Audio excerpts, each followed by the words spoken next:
Quero ler com você apenas um verso, nesse primeiro momento, o último verso, verso de número 29. Salmo de número 118.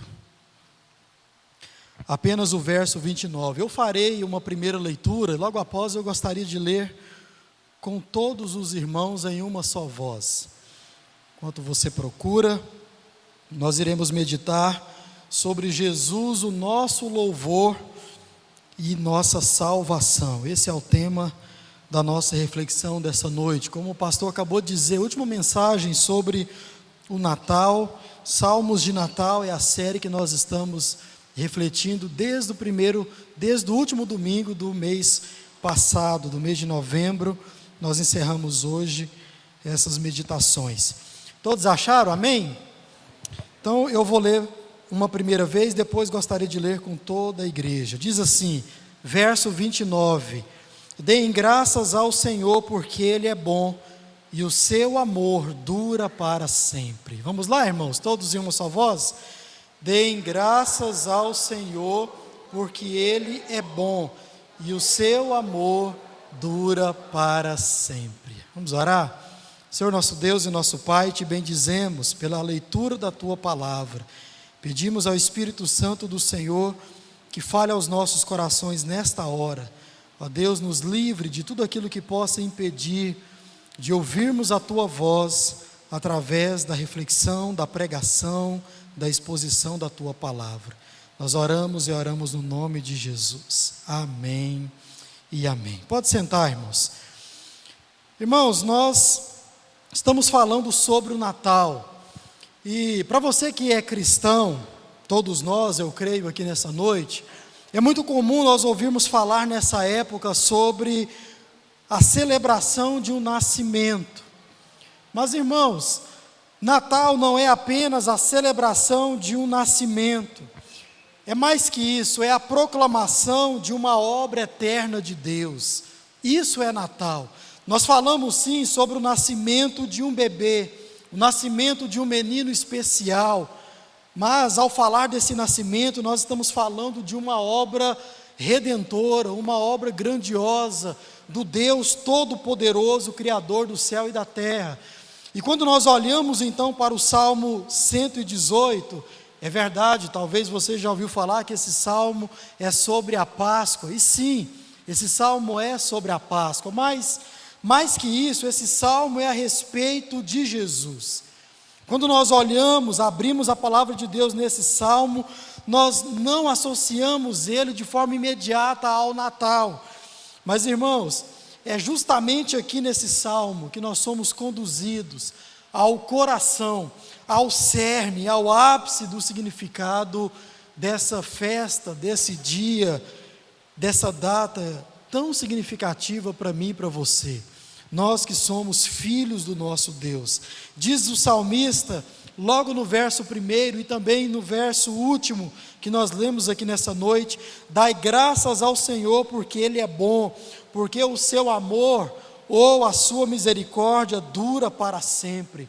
Irmãos, Natal é a maior evidência histórica dessa misericórdia de Deus que não tem fim. A vinda do nosso Senhor e Salvador, o nascimento do bebê Jesus, é a maior prova de que a misericórdia de Deus não se finda, não acaba, de que nós iremos continuar provando da graça, do amor, da misericórdia do Senhor para todo sempre e para além desta vida, porque foi para nos dar vida eterna que Deus enviou o seu Filho amado Jesus para morrer por cada um de nós.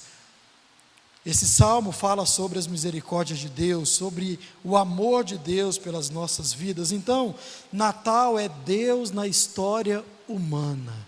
Isso é Natal. Natal não é a respeito de árvores.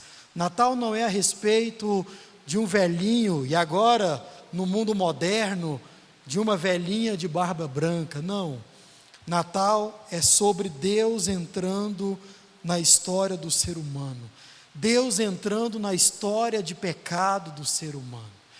Já vimos aqui em Gênesis 3, o que é o mundo, a não ser um aglomerado de homens e mulheres, e o que é o problema do mundo, a não ser o problema que há dentro dos homens e das mulheres, o pecado. Natal é Deus entrando em toda essa história, para mudar toda essa história. Quando olhamos para o Salmo 118, a gente vê que ele é cantado na maioria das festas antigas, como já citei, na festa da Páscoa, era cantado em um tom de livramento, em um tom de esperança. O povo de Deus, ao cantar esse salmo, aguardava a intervenção do próprio Deus na raça humana. É com essa esperança que essa canção era cantada, na esperança de Deus vir a esse mundo e intervir na história dos seres humanos. No Natal, irmãos, nós vemos essa esperança se cumprindo. Com o nascimento de Jesus, nós vemos a promessa se tornando carne. Com o nascimento de Jesus, nós vemos o socorro tão esperado chegando. Com o nascimento de Jesus, nós vemos a salvação que, desde o Gênesis, capítulo 3, verso 15, vem sendo anunciada. Nós vemos essa promessa, essa mensagem nascendo numa cidade pequena. Vemos a promessa da salvação nascendo em Belém. Então, meus irmãos, quando nós meditamos neste salmo à luz do Natal, eu e você, o povo de Deus, nós somos convidados a olhar para além da manjedoura. Nós somos convidados a enxergar o propósito de tudo isso. O propósito de Deus ter mandado o seu Filho a esse mundo, e o propósito do qual o povo de Deus começa a cantar esperança, começa a cantar uma canção que logo mais à frente iria se cumprir na pessoa do Senhor e Salvador Jesus Cristo. Qual é o propósito?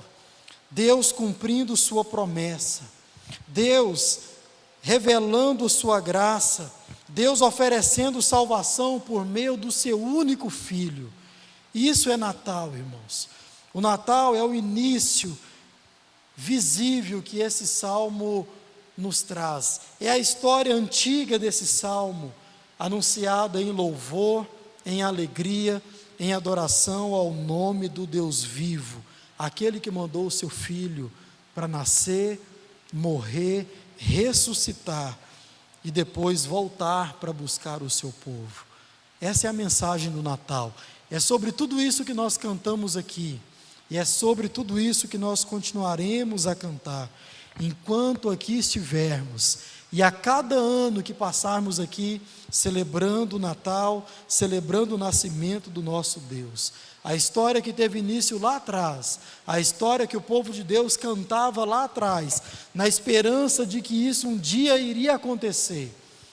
Nós hoje cantamos porque cremos que Deus já mandou o seu Filho, Deus já enviou o seu Filho, e esse Filho já veio, já foi assunto aos céus, e nós estamos em uma outra fase dessa história, a fase em que o povo de Deus aguarda com esperança o retorno desse bebê, agora não mais como um bebê, mas o Cristo, aquele que foi enviado de Deus. Veja, irmãos, a história não muda. O povo de Deus lá atrás cantava sobre uma esperança futura, mas a esperança de um nascimento. Nós hoje aqui, nesse ponto da história, cantamos também sobre uma esperança futura, mas agora a esperança de ver o nosso Redentor vir nas nuvens. Natal é sobre a vinda de Jesus. No passado, como um bebê, agora como um rei glorioso, entronizado, como ele está agora à direita de Deus. Então, o que nós veremos nessa noite é que Jesus Cristo, esse que, como o texto diz lá no final, foi rejeitado pelos homens, esse mesmo é o fundamento da nossa salvação, é o motivo da nossa alegria e do nosso louvor eterno. Jesus Cristo, aquele que foi rejeitado pelos homens, é o fundamento da nossa salvação, e o motivo da nossa alegria, e o motivo do nosso louvor eterno. Isso é Natal. Eu quero destacar algumas coisas a partir desse salmo. Quero te convidar a olhar para o verso 1 até o verso de número 4, que diz assim: deem graças ao Senhor porque Ele é bom, seu amor dura para sempre. Todo Israel diga, seu amor dura para sempre. Os sacerdotes, descendentes de Arão, digam, seu amor dura para sempre. Todos que temem o Senhor, digam, seu amor dura para sempre. Irmãos, esses primeiros versos nos mostram que a misericórdia, ou como está na nossa versão, o amor de Cristo, é o que sustenta a nossa salvação. Veja bem, diz aí, porque a sua misericórdia dura para sempre. Este é o refrão de todo esse salmo. Este é o refrão de toda essa canção que sempre foi cantada por aqueles que temem o Senhor, mas também sempre foi cantada pelo próprio Jesus.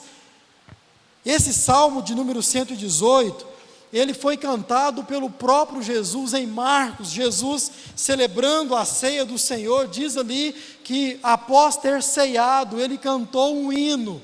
Tudo indica que a canção que Jesus cantou foi o salmo de número 118. Então, o refrão de toda essa canção é essa frase: porque a sua misericórdia ou o seu amor dura para sempre, irmãos. A gente já viu que o salmo começa e termina com esta frase. O salmo começa e termina com esse refrão porque fala a respeito daquilo que o próprio Deus fez, mas também a respeito daquilo que Jesus Cristo fez. Veja, aqui nós temos duas coisas importantes. Uma é o que Deus fez em amor a nós. A outra é o que Cristo fez também em amor a nós. Irmãos, isso é algo interessante demais, porque o que Deus fez foi entregar o seu único filho, o seu filho unigênito, para morrer por causa dos nossos pecados. Isso foi o que Deus fez. A obra de Deus foi entregar o seu filho legítimo, o único filho legítimo de Deus. Deus pega esse filho e o entrega para morrer por causa dos nossos pecados. Isso é Natal. Mas um outro lado dessa mesma mensagem é a obra de Cristo, porque Cristo também se entregou voluntariamente em amor a nós. Veja, essa tensão que parece ter entre o que Deus fez, mas afinal, pastor, qual é a verdade em tudo isso? Deus entregou o seu filho ou Jesus se entregou por nós? Irmãos, não há tensão, não há contrariedade nessas duas verdades, porque tudo isso mostra o sentimento de Deus por mim e por você. Essas duas verdades mostram o sentimento de Jesus Cristo por cada um de nós. E diz o refrão dessa canção, mostrando o sentimento de Deus e de Jesus por nós, o refrão é: as misericórdias do Senhor duram para sempre. Essa aparente tensão, na verdade, evidencia, irmãos, aquilo que o Senhor sente por cada um de nós: amor, misericórdia. E diz aí o nosso texto, a nossa canção, que esse amor e essa misericórdia duram para sempre. Nós precisamos no Natal ouvir essa canção e confiar no amor de Deus, confiar nas misericórdias de Deus, confiar que aquilo que sustenta a nossa salvação, irmãos, é o amor que Deus sente por cada um de nós. Todo esse amor demonstrado dessa forma, nessa aparente tensão entre o que Deus fez e o que Cristo fez, irmãos, tudo isso é para mostrar que a misericórdia de Deus é eterna, e para mostrar que a misericórdia de Deus foi trazida até nós através do seu Filho, Cristo Jesus, na cruz do Calvário. Então não há uma contradição, há sim uma unificação do amor de Deus. O que é o amor de Deus?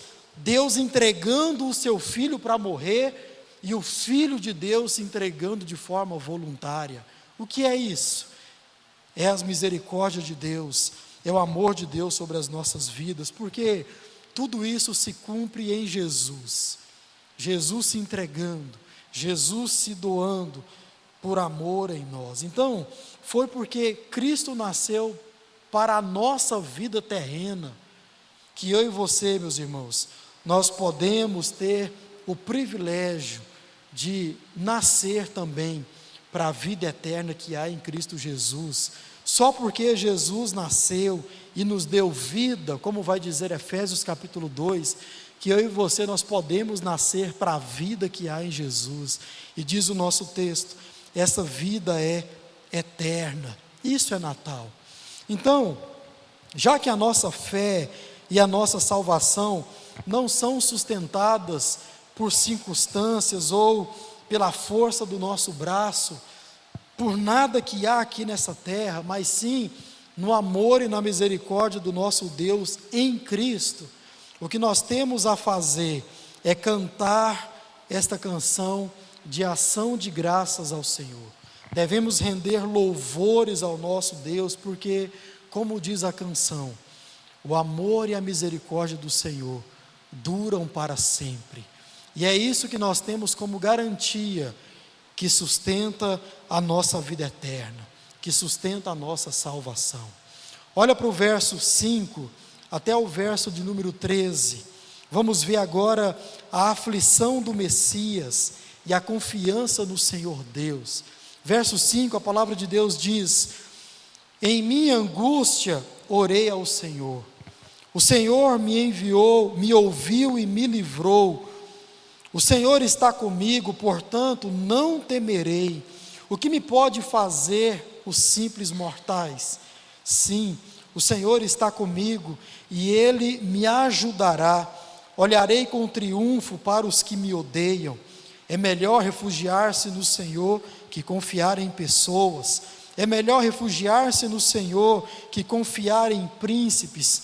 Todas as nações hostis me cercaram, mas eu as destruí em nome do Senhor. Sim, elas me cercaram de todos os lados, mas eu as destruí em nome do Senhor. Como um enxame de abelhas me rodearam e arderam contra mim como um fogo crepitante, mas eu as destruí em nome do Senhor. Meus inimigos fizeram todo o possível para me derrubar, mas o Senhor me sustentou. Irmãos, esse trecho aqui mostra o salmista, e aqui simbolizando ou tipificando a pessoa do próprio Cristo na sua aflição, na sua angústia, nos seus sofrimentos, por causa dos ataques dos inimigos, aflição, porque os inimigos estavam sobre eles. E aqui o salmista, então ainda continua, ao enfrentar as dificuldades, ele continua a glorificar o nome do Senhor, porque o que esse trecho aqui está nos mostrando, que ao enfrentarmos dificuldades reais, palpáveis, lutas reais, irmãos, nós ainda temos com quem contar.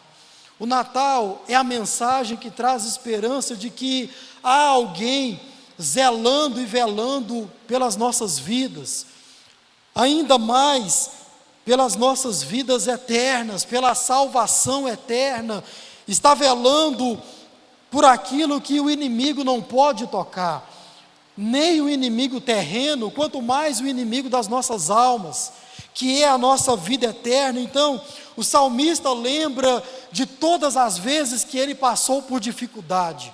O salmista está lembrando de todas as vezes que os seus inimigos vieram contra ele, vieram contra o povo de Deus, e ele então diz: espera, eu sei com quem eu posso contar. Em meio a toda essa dificuldade, em meio a toda essa tribulação, aflição, eu posso olhar para o céu e lembrar: o Senhor está comigo.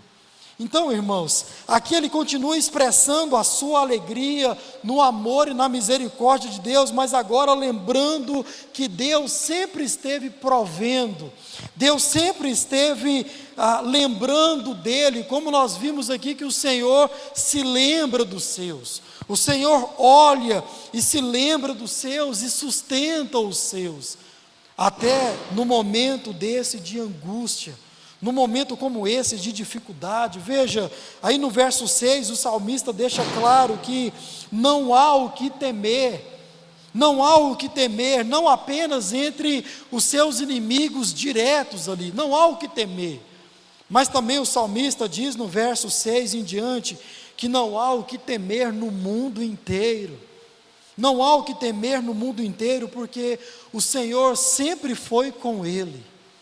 E a mensagem que o Natal deve despertar em nós é que não há o que temer nesse mundo, não há o que temer nessa terra, porque, meus irmãos, todo esse salmo aqui faz coro com outros salmos, com outras passagens. Por exemplo, um salmo que você conhece muito bem, Salmo 123, que trata do pastoreio do próprio Jesus sobre as suas ovelhas.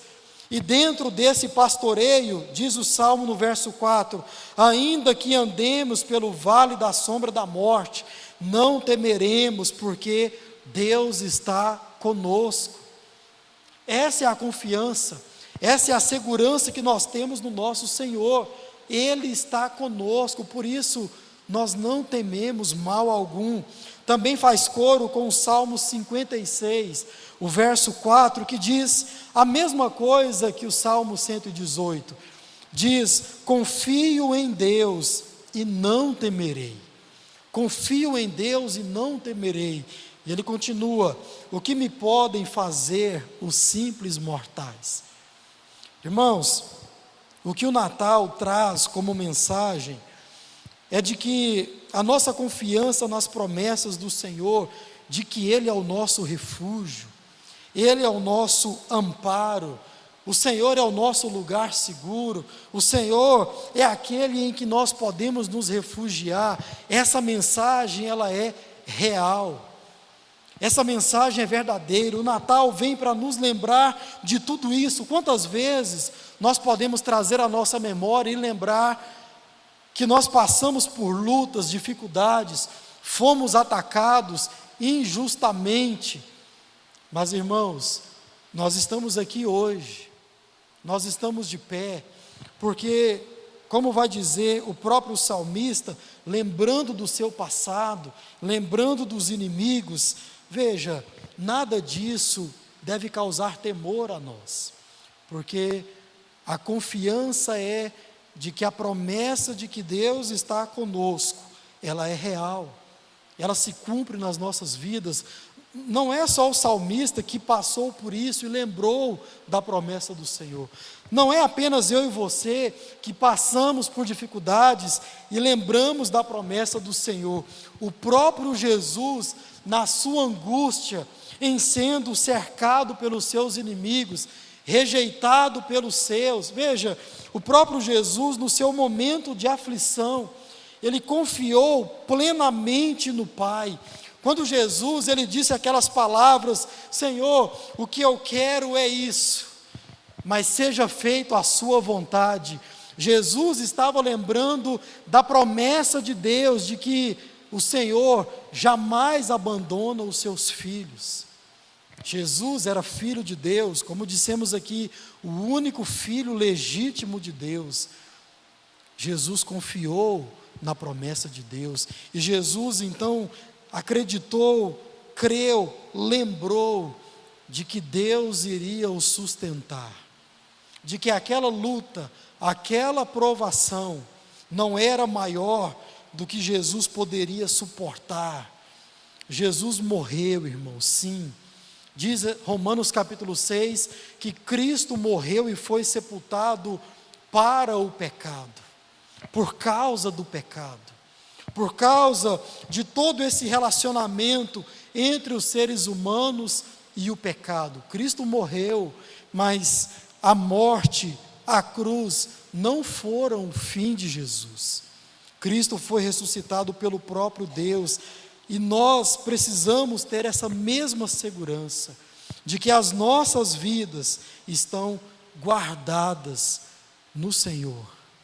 E assim como Ele fez com Jesus, com o salmista, e com muitos de nós, durante as nossas vidas, Ele continuará fazendo, continuará nos protegendo.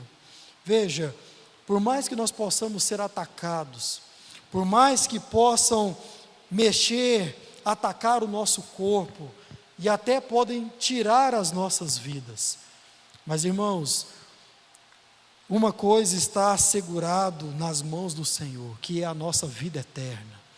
Como vai dizer as cartas que foram escritas, se não me engano, pela pessoa de Pedro: aquele que é nascido de Deus, ninguém pode tocar, o maligno não toca.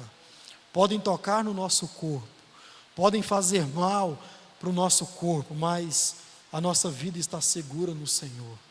O Natal também é essa mensagem de confiança, e essa mensagem de descanso na segurança eterna de Deus sobre as nossas vidas. Isso também é Natal, é olhar para Jesus e ver o que Jesus passou, mas Ele teve segurança, Ele foi ressuscitado.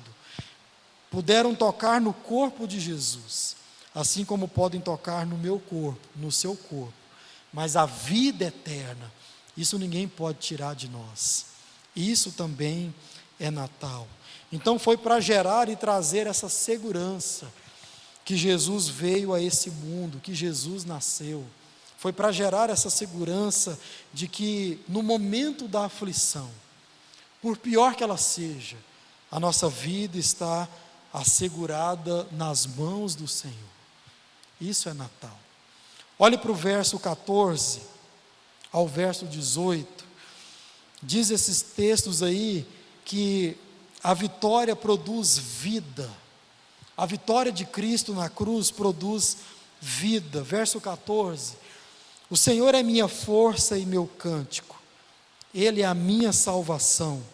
No acampamento dos justos há canção de alegria e vitória. A mão direita do Senhor realizou grandes feitos. A mão direita do Senhor se levanta em triunfo. A mão direita do Senhor realizou grandes feitos. Não morrerei, pelo contrário, viverei para contar o que o Senhor fez. O Senhor me castigou severamente, mas não me deixou morrer. Irmãos, nós somos ensinados que a vitória vem exclusivamente da parte de Deus. Esse trecho aqui se mistura muito com aquilo que nós acabamos de ver, mas esse trecho nos ensina uma coisa muito importante. Eu e você, nós lutamos as nossas batalhas.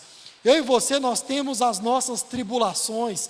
Como acabamos de falar, sofremos os ataques dos nossos inimigos, quer sejam eles terrenos ou no campo, no mundo espiritual. Eu e você, nós temos as nossas guerras, enfrentamos as nossas guerras, e cada um aqui sabe aquilo que enfrenta. Cada um aqui sabe a dificuldade, a luta que é viver nesse tempo chamado hoje. Mas, irmãos, uma coisa que eu e você nós precisamos confiar, é que em todo esse campo de batalha, só há um nesse campo de batalha, e não somos nós.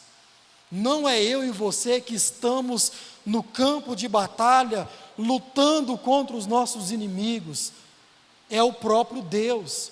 Vai dizer esse texto aí que é a mão do Senhor quem faz as coisas acontecerem, é a mão do Senhor que traz a vitória sobre essas tribulações, sobre essas lutas. Então, eu e você, nós estamos fazendo o que em toda essa batalha, em toda essa guerra?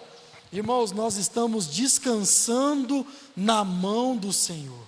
Eu gosto muito do profeta Jeremias, no capítulo 17, porque ali ele vai trazer a ideia daquele que confia no Senhor e daquele que confia no seu próprio braço. Aquele que confia na mão do Senhor, no braço forte do Senhor, e aquele que confia no seu próprio braço. E vai dizer que o nosso braço é um braço de carne. O que significa isso?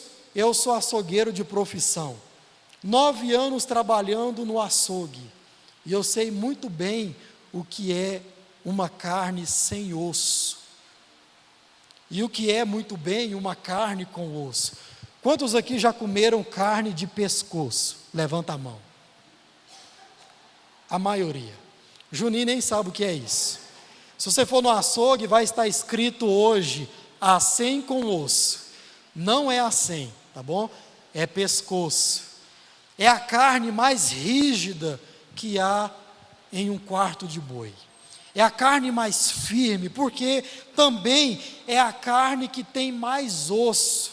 É a carne onde os ossos estão entrelaçados, ligados. No meu tempo de açougue, a coisa mais difícil, e nós fazíamos isso, era desossar um pescoço. No tempo em que eu trabalhava como açougueiro, nós não fatiávamos o pescoço e vendíamos como acém com osso, não. Isso não era uma realidade para nós. Nós tínhamos que tirar a carne dos ossos e havia muita dificuldade. Por causa dessa dificuldade, hoje não se faz mais isso.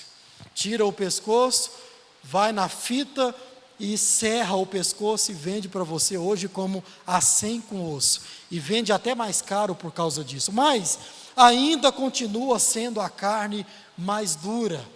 Ontem nós comemos acém com osso lá em casa. Para mim é a carne mais saborosa que tem. Mas é a carne mais firme. Jeremias vai trazer esse modo de falar entre o braço de carne e o braço do Senhor, que é o braço forte. O salmista diz que nesse campo de batalha há um braço forte, há uma mão direita. Toda vez que você ouve ou lê na palavra de Deus sobre a mão direita ou o lado direito de Deus, significa o lado forte de Deus, por assim dizer. Deus não tem, claro, um lado mais forte. É para que eu e você possamos entender que o braço forte de Deus é por cada um de nós. Deus age para com as nossas vidas com poder, com força. Deus está no campo de batalha, não de brincadeira, não como alguém não.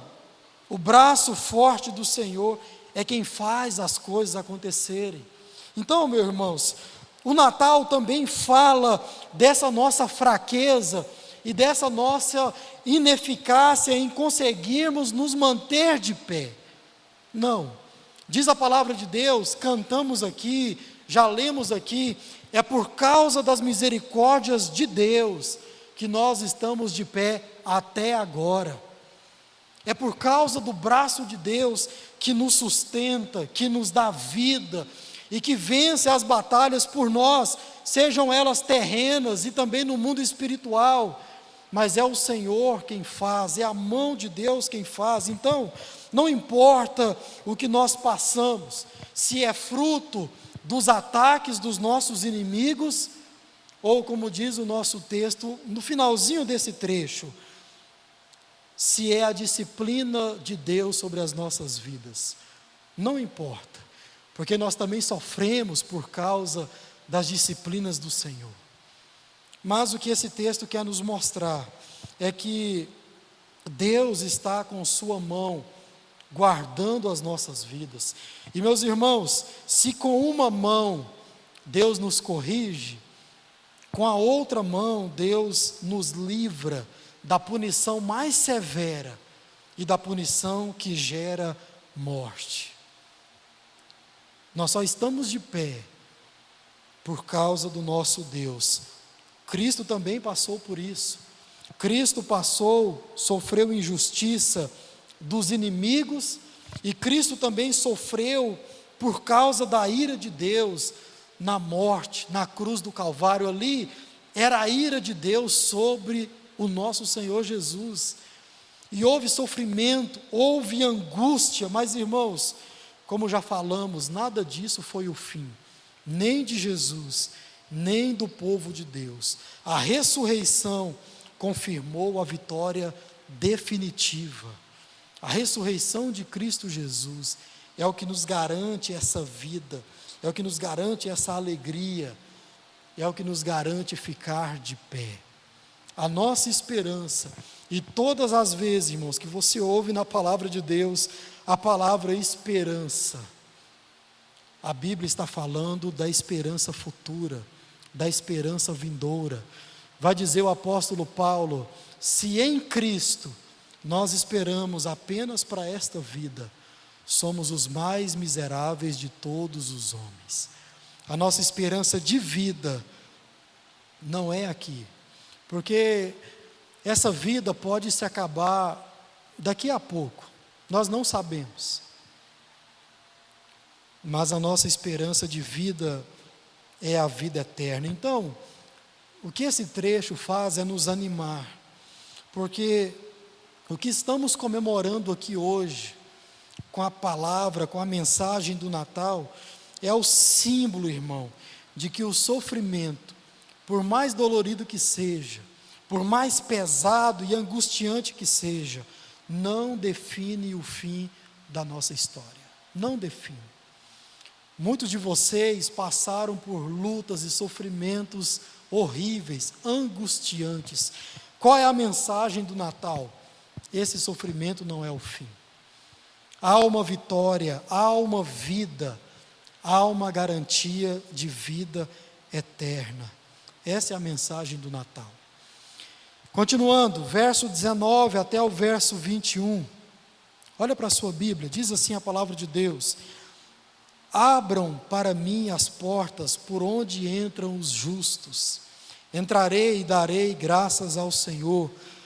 Essas portas conduzem à presença do Senhor, e os justos entram por ela. Eu te dou graças porque respondestes à minha oração e me deste vitória. Irmãos, esses versos aqui mostram que há um rei justo, e esse rei justo abre as portas da salvação. É o que esse texto diz. As portas aqui representam o acesso direto à pessoa de Deus, o acesso direto à presença de Deus, que antes eu e você não tínhamos. Antes de Jesus, a nossa condição era de afastados de Deus, e não só isso. Antes do nascimento de Jesus, ou antes da vinda de Jesus, a nossa condição era de inimigos de Deus. Essa era a minha, a sua condição. Irmãos, nós não nascemos como filhos de Deus. Já falamos aqui, filho legítimo de Deus, só há um, Jesus Cristo. Eu e você, nós fomos, como vai dizer Paulo, adotados, fomos enxertados, incluídos na família de Deus, mas a nossa condição era de órfãos. A nossa condição era de inimigo de Deus. E veja, porque Jesus nasceu, toda essa condição foi mudada.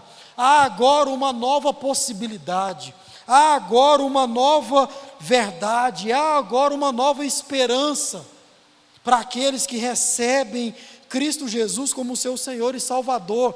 Mas a condição natural de todo ser humano é de afastado de Deus. E infelizmente, chega nessa época do Natal, de celebrar aquilo que mudou a nossa condição. Muitas pessoas não entendem a sua real condição. Muitas pessoas estão lá fora, celebrando o Natal, sem dar nenhuma importância, e mais que isso, irmãos, sem entender a sua real condição diante do mundo eterno. Quando nós falamos de eternidade, nós não só estamos falando de uma vida eterna, estamos falando também da condenação eterna, estamos falando do inferno. E muitos estão agora celebrando o Natal de muitas formas, menos olhando para a sua condição eterna. Que tristeza é viver uma época como essa, celebrando o Natal de um outro jeito. Antes de Jesus, além de sermos inimigos de Deus, E como se isso fosse pouco.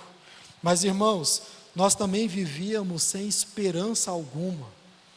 Antes de Jesus, nós vivíamos sem um propósito de vida.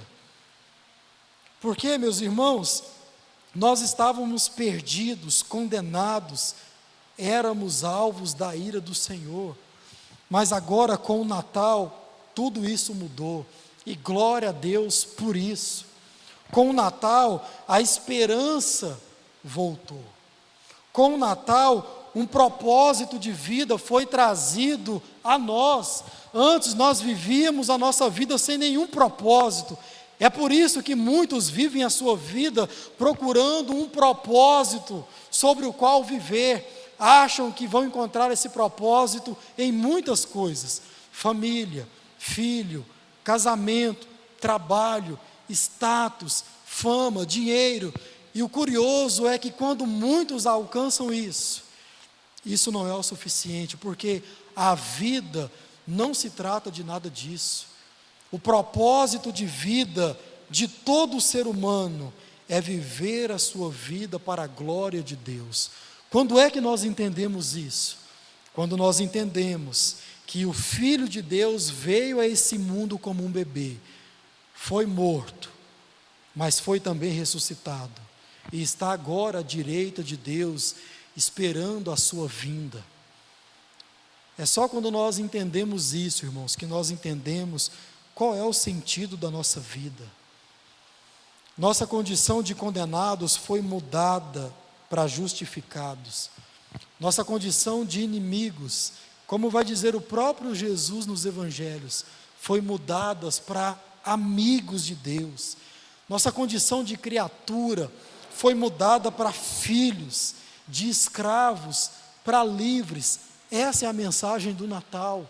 Glória a Deus pelo Natal. Jesus, como vai dizer o Salmo, aludindo a Jesus, o único justo, trouxe a nós a sua justiça, e agora nós podemos celebrar o nosso livre acesso à presença de Deus. Por causa do Natal, eu e você, nós temos a realidade de nos achegarmos na presença de Deus. Não precisamos de mais nada. Cristo já veio, o véu já foi rasgado, e agora eu e você, nós temos livre acesso à presença de Deus. Isso é Natal, e glória a Deus por isso. Por fim, meus irmãos, verso 22, olha para a sua Bíblia. A pedra que foi rejeitada, ela é exaltada por nós, e ela também foi exaltada pelo próprio Deus. Verso 22 diz assim: a pedra que os construtores rejeitaram se tornou a pedra principal, a pedra angular. Isso é obra do Senhor e é maravilhoso de ver. Este é o dia que o Senhor fez, nele nos alegraremos e exultaremos. Ó Senhor, por favor, salva-nos. Ó Senhor, dá-nos sucesso. Bendito é o que vem em nome do Senhor. Nós os abençoamos da casa do Senhor. O Senhor é Deus e resplandece sobre nós. Peguem o sacrifício e amarrem-no com cordas sobre o altar. Tu és meu Deus e eu te louvarei. Tu és meu Deus e eu te exaltarei. Deem graças ao Senhor, porque Ele é bom e o seu amor dura para sempre.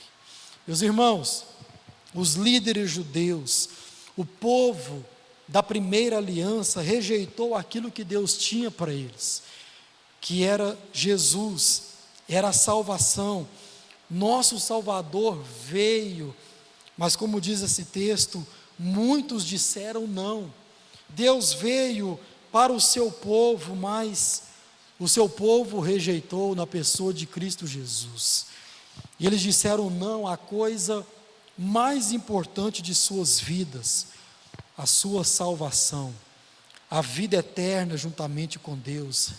Eles preferiram outras coisas, eles preferiram outras crenças, coisas sem fundamentos, crenças sem sustentação, sem firmeza. É disso que esse trecho trata, aquilo que dá segurança, aquilo que dá sustentação à fé. Eles deixaram de lado tudo isso, todo esse fundamento, eles deixaram de lado tudo aquilo que era essencial para a salvação, Cristo Jesus. Eles disseram não. Meus irmãos, como já falamos, quantas pessoas hoje em dia têm dito não àquilo que é fundamental? Quantas pessoas têm dito não àquilo que é principal nas suas vidas? Ouvi, não sei de quem. Quantas pessoas estão deixando aquilo que é principal para colocar outras coisas que eles julgam principais nas suas vidas? Não. Principal na vida do ser humano só há uma coisa: salvação em Cristo Jesus. E a isso, irmãos, o ser humano não pode dizer não. Veja, eu e você, portadores da mensagem do Natal, nós precisamos mostrar às outras pessoas que há uma coisa fundamental. Há algo que elas não podem deixar de buscar. Há algo que elas não podem deixar de prestar atenção. Cristo Jesus, salvação das suas vidas, porque tudo isso vai passar. Nada do que nós temos aqui neste mundo, nessa vida, tem importância, tem significância, mas muita gente decide tratar esta vida como a coisa mais principal de suas vidas. Não, engano viver assim. O Natal é essa mensagem de que há uma coisa fundamental, e muitos dizem não. Cristo Jesus entregue por amor e por causa dos nossos pecados. Irmãos, isso é essencial para as nossas vidas. Não podemos abandonar essa mensagem. Falamos daqueles que estão de fora, mas quantos crentes ainda hoje comemoram o Natal de forma totalmente desconexa da verdadeira mensagem do Natal? Quantas pessoas enfeitam as suas casas com tudo aquilo que o mundo diz sobre o que é o Natal, mas esquecem de colocar ali um presépio, por exemplo, aquilo que simboliza de forma mais próxima a real mensagem do Natal. O que é isso? Muitas pessoas, apesar de terem a mensagem do Natal do lado de dentro, ainda decidem comemorar do lado de fora, de forma totalmente desconexa. Meu irmão, muito mais nessa época, mas a nossa vida inteira deve ser uma vida que lembra, que traz a memória, que dá importância à verdadeira mensagem do Natal, Cristo Jesus. Não podemos rejeitar isso, não podemos nos esquecer disso, e além disso, devemos fazer as outras pessoas lembrarem dessa mensagem, para que elas possam, assim como eu e você, fazerem das suas próprias vidas, ou trazerem para as suas próprias vidas como algo principal, a pessoa de Cristo Jesus. Muitos estão morrendo e vão perecer por não fazer da coisa principal a coisa principal, Cristo Jesus na cruz do Calvário. Então, Jesus Cristo nasceu e foi rejeitado pelos homens, mas Deus o colocou em um lugar de exaltação. Jesus é aquele que, como disse o Salmo, vem em nome do Senhor. E porque ele vem em nome do Senhor, ele também traz a vitória do Senhor àqueles que fazem de Jesus a pedra fundamental, a coisa principal das suas vidas. Então, nós podemos finalizar, terminar, dizendo que sim, meus irmãos, Natal é dia de festa. Sim, Natal é dia de comemoração. Natal é dia de celebração, como nós estamos fazendo aqui, como eu tenho certeza que vocês, os irmãos, irão fazer no dia 25 ou 24 para 25. Natal é dia de tudo isso. Natal é dia de juntar a família e render graças ao Senhor. Sim, isso é Natal, mas Em prol do quê? Em nome de quem? Não podemos esquecer. É em nome de Jesus Cristo, aquele que nasceu, aquele que sofreu, morreu, ressuscitou e agora está à direita de Deus, aguardando para voltar mais uma vez e buscar a sua igreja. Amém, meus irmãos? E isso é Natal. Então, só temos uma canção para cantarmos essa noite. Só temos uma única canção essa noite. Uma canção de gratidão. Uma canção de louvor a Deus por muitas coisas que Ele já fez, mas também por muitas coisas que Ele ainda fará por cada um de nós. Porque, como diz o Salmo de número 118, como diz essa canção que era cantada pelo povo de Deus e pelo próprio Jesus, rendamos graças ao Senhor, porque o seu amor dura para sempre.